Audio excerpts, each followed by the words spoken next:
我是瓜皮儿，绿箭侠第6季前情提要。奥利弗遇上了有史以来对他威胁最大的对手普罗米修斯，屡次战败，意志受挫，最终在炼狱岛展开对决。然而在这最后一战，还是被蔡司摆了一道。只要他死，整座岛就会被烈焰吞噬，岸上的兄弟姐妹都会牺牲。在奥利弗与蔡司在小艇对峙时，斯莱德已经开始筹备避难，因为其他人还是不相信他，所以大难临头各自飞。但奥利弗折返炼狱，只找到了丧钟，也在不远处看到了昏迷不醒的西亚。好在所有人都被天宴会的补给船救下，可威廉的生母瑟曼莎却死在了炼狱岛上。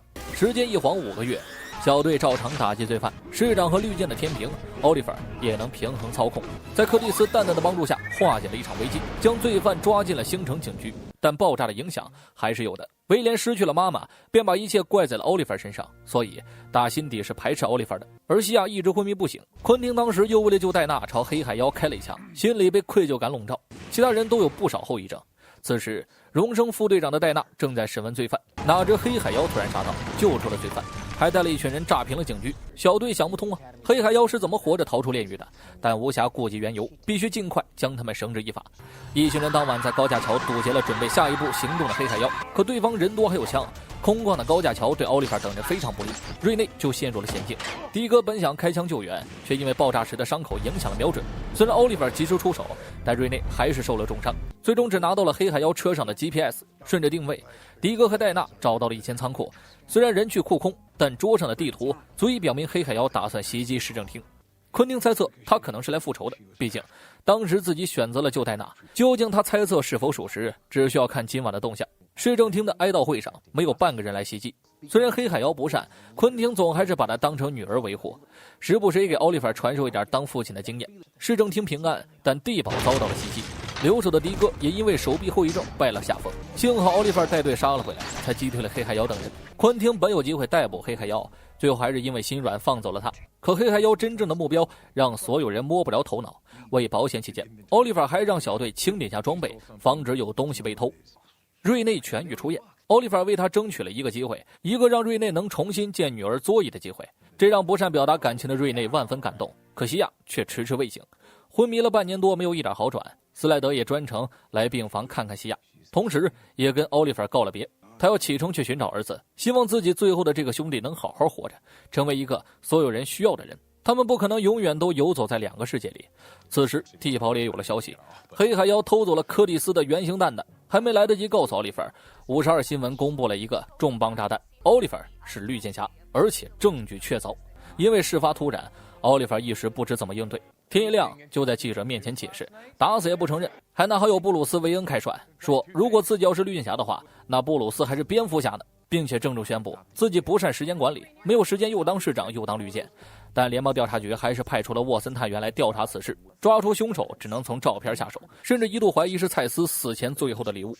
白天奥利弗依旧是个称职的市长，为了星城拉了不少投资，可参观过程中遭到了袭击，主使者却是昔日兄弟阿纳托利，但他不是冲着奥利弗来的，而是投资商。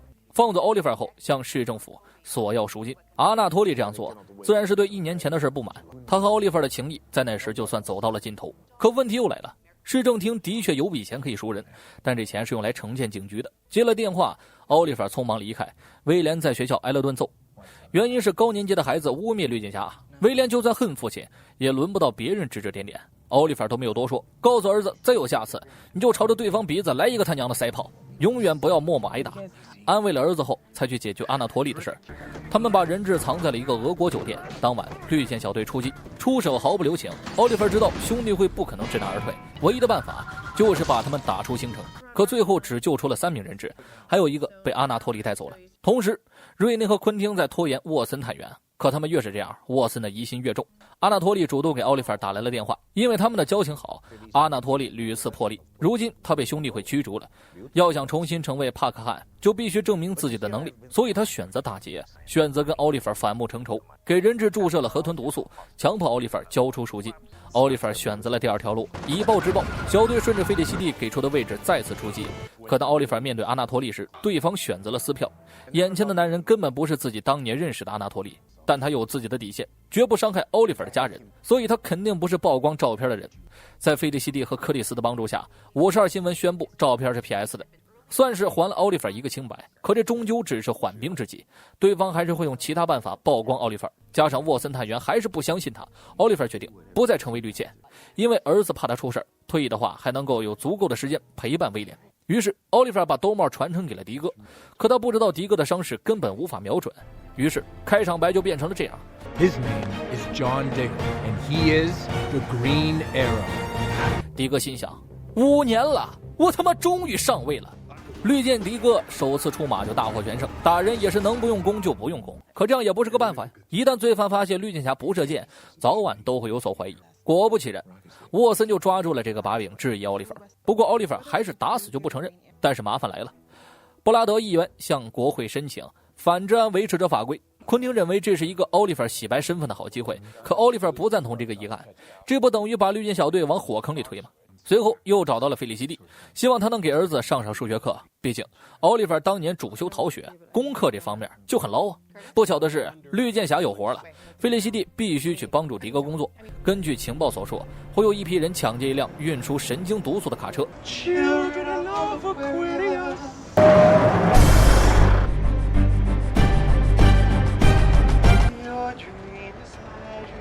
迪哥直接选择护送，可惜这次出了岔子，全员战败不说，毒素还被对方劫走。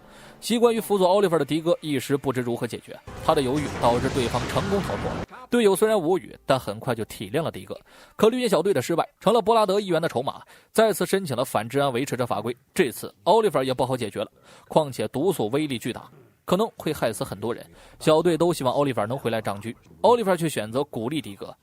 担任一个团队的顶梁柱，肯定会面对很多选择。自己走到今天，一直都是迪哥在默默支持。现在轮到奥利弗无条件的支持他了。几番话下来，奥利弗有了鸡汤之神那味儿。迪哥的信心也增添了不少，在后面的行动里没有犹豫，凭借自己的实力将罪犯绳之以法。克里斯也送给了他一把弩枪，增添了连发技能。迪哥试了一下，感觉手感倍儿棒，准度不比他的格洛克手枪差。同时奥利弗也出席国会，将反治安维持者法规转为了投票制，让百姓们来决定绿箭小队的去留。可所有人都不知道，迪哥能够恢复准度靠的是药物支撑。很快星城出现了一具尸体，死因是超声波震碎了大脑，明显是黑海妖的手法。正当小队一筹莫展之时，菲利西蒂的家里来了一名不速之客阿莱娜，也就是当初在螺旋组织帮助过他的女孩。如今他已经退出了螺旋，因为那个金色传说级别的黑客凯登准备危害世界。他们握手言和调查凯登，因为注意力太过集中，没有注意到迪哥打来的电话。此时又有人死在了黑海妖的声波下，刚好回家的奥利弗就撞上了菲利西蒂他们，直觉告诉他事情不简单，索性在暗中保护菲利西蒂。也幸亏他的出手救下了两女，而迪哥那边也在寻找黑海妖的踪迹，但总是被对方极限逃生。听说菲利西蒂在调查凯登，就没有去多想。柯蒂斯也发现了黑海妖的踪迹，在监控里还有另外一个男人凯登。所有人立刻意识到不妙，连忙赶去救援，击退黑海妖。后来众人一合计，才发现了凯登和黑海妖的目的。之前的几个死者并不是普通人，他们作为国际域名的管理员，拥有打开服务器机房的指纹。若让凯登得到这个，他有能力摧毁整个互联网。于是绿箭小队全员出击，奥利弗则是在替保提供技术支持。菲利西蒂为了防止凯登释放毒素，拼尽全力去攻破系统防火墙。一番战斗后，击退了黑海妖，守住了机房，却不知道自己等人已经中了凯登的圈套。他从没有想过摧毁互联网，而是掌控互联网，筹备一切只是想借费利西蒂的手攻破防火墙罢了。不知情的费利西蒂还在跟奥利弗缠绵，却被一通电话扰了兴致，因为斯莱德需要奥利弗的帮助。这是说来话长啊。斯莱德顺着奥利弗的线索找到了儿子乔，可是他已经更名凯恩，并且加入了情报机构。一次行动中，凯恩被敌方政府擒获，斯莱德没有办法，只能请奥利弗帮忙。以奥利弗市长的身份，应该可以通过外交方面去实施营救。这让斯莱德想起了儿子小时候，自己因为工作的机密很少陪伴他，几次出行游玩还是任务在身，这个父亲当的实在是不称职。当晚奥利弗陪伴斯莱德连夜来到了卡斯尼亚，与曾经的战友尼兰德碰头。斯莱德的计划简单粗暴，让奥利弗以市长身份买通一下这边的官员，自己已经提前向凯恩准备好了新的名字和讯息，随时让他逃离这个国家。从始至终都不想让儿子知道自己参与了救援。童年的经历难免让凯恩怨恨父亲，可是计划赶不上变化。根据典狱长所说，凯恩在一场斗殴中意外身亡。得知此事的斯莱德当场面露杀色，奥利弗只好一顿安慰，他才稳住这个杀神的情绪。两人重返监狱，要求看一眼凯恩的尸体。结果典狱长支支吾吾，不停找借口推辞，一看就知道是在说谎。为了不让兄弟失控，奥利弗以国际冲突来威胁典狱长，这才套出事情。原来凯恩一直在调查豺狼帮的踪迹，不久前豺狼帮的人硬闯监狱带走了凯恩，打算从他口中逼问出情报局的秘密。奥利弗知道这事儿麻烦了，连忙请菲利西蒂帮忙调查，但斯莱德没那个耐心，他已经披上战袍准备屠了整个豺狼帮。在得到费利西蒂提供的线索后，斯莱德提前给奥利弗下了药，也起了效果。这次他要一个人行动，不能再拖奥利弗下水了。等奥利弗醒来已经是晚上，桌上的字条写的是斯莱德的感谢。奥利弗给儿子打去了电话，得到了支持后，决定去帮助斯莱德。此时斯莱德已经杀入了豺狼帮总部，平时是斯莱德的时候挺好说话，一旦让他成为丧钟，就等于给死神找了一个竞争对手啊。等他从门口屠到屋里的时候，看到了尼兰德，自己从头到尾都被耍了。尼兰德是豺狼帮的人，没什么意外，但儿子是豺狼帮的头领，就非常意外了。斯莱德很愧疚，所以放弃了抵抗，还主动申请加入豺狼帮，替儿子效力，同时弥补凯恩缺少的父爱。但斯莱德知道儿子依旧不信任自己。赶到豺狼帮总部的奥利弗一直在暗中观察一切，寻找出手的机会。同时斯莱德也得到了一个关键词：资源重组。这是豺狼帮的人反复提及的一个计划。奥利弗终于找到机会跟斯莱德碰头，哥俩一商量，打算里应外合端了这豺狼帮，顺便逼凯恩弃暗投明。很快豺狼帮有了行动，他们准备打劫军方运输的炸药。出发前斯莱德联络了奥利弗，让他等行动的时候在总部寻找炸药引爆器。打劫行动一切顺利，但儿子那不留活口的做事手段让斯莱德都有些震惊。与此同时奥利弗也行动了，找到了引爆器和图纸，却中了尼兰德的圈套，最终被活捉。等斯莱德赶回来后，被儿子要求斩杀奥利弗，眼看是装不下去了，哥俩立刻展开反击，并逃出了豺狼帮总部。事后奥利弗才得知，斯莱德是真心加入儿子，因为当年米拉库鲁的作用让他一心想找奥利弗报仇。逃出炼狱的时候加入了儿子的团队，并且教导儿子自己的武道。可因为一次失控让他看到了小洞，以至于斯莱德屠戮了整个团队，还差点砍了凯恩。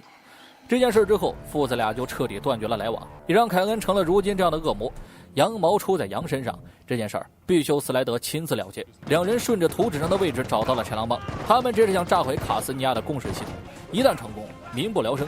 于是哥俩一个主内一个主外，在奥利弗清理杂兵的时候，斯莱德已经对上了儿子。虽然很快打败了凯恩，却迟迟不忍下杀手。在得知自己还有另外一个儿子格兰特时，斯莱德失去了战意，也希望奥利弗不要插手，让儿子手刃自己，抹去心魔。但最终凯恩选择了断绝父子关系，逃离了现场。斯莱德想起了奥利弗曾经说过的话，永远不要放弃家人。他决定去寻找儿子，不能让凯恩成为下一个丧钟。再次对奥利弗表达谢意之后，这个男人踏上了寻子之路。铁汉柔情啊！看到之前评论有一个小伙伴说绿箭加丧钟等于无敌，这句话 UP 主觉得很干。我是瓜皮儿，下期见。